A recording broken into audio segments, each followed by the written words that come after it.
बिस्मिल्लाहिर्रहमानिर्रहीम अस्सलाम वालेकुम रहमतुल्लाहि व बरकातुहू। उम्मीद करते हैं आप सब दोस्त खैरियत से होंगे। वेलकम करते हैं अपनी YouTube channel kitchen gardening message में। जैसे कि फरवरी का महीना शुरू हो रहा है और कुछ काम करने अभी हैं, क्योंकि ये महीना आपकी गार्डनिंग का बहुत ज़बरदस्त। इससे पहले आपने कौन कौन से काम करने हैं? सबसे पहले तो हमने पौधों को गोड़ी डाल दी है। बाकी अभी पौधों की मिट्टी खुश्क होना शुरू हो चुकी है, तो पौधों को अपने पानी वगैरह भी डालना है। चेक करें, पानी आप डेली बेसिस पर डालना है। अब देखें, जैसे गर्मी आती जाएगी तो आपके पौधों की मिट्टी खुश्क होती जाएगी। साथ साथ आपने ये काम करने हैं कि पौधों को जो है वो गोबर खाद देनी है, सबसे पहली काम। फिर उसके बाद आपने अच्छे से गोड़ी करके गोबर खाद देनी है, ठीक है।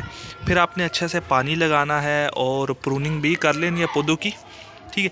ये कुछ काम है, ये आपने लाजमी करने हैं। और अगर आप कुदरती खाद ही दें ज़्यादा बेहतर है, तो उससे आपको अच्छा रिज़ल्ट मिलेगा।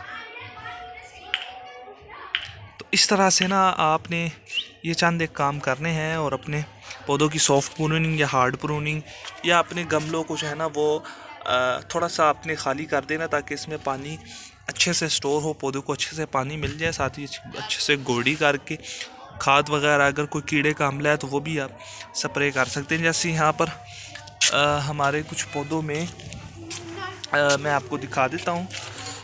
थोड़ा सा यहाँ पर कुछ बंद गोभी के पौधों में सुंडी का अटैक हुआ, देखा पत्ते कट हुए हैं। ये सुंडी का अटैक है, इसके लिए हमने नीम ऑयल का स्प्रे करना है। इंशाल्लाह शाम के टाइम अपने स्प्रे करना है।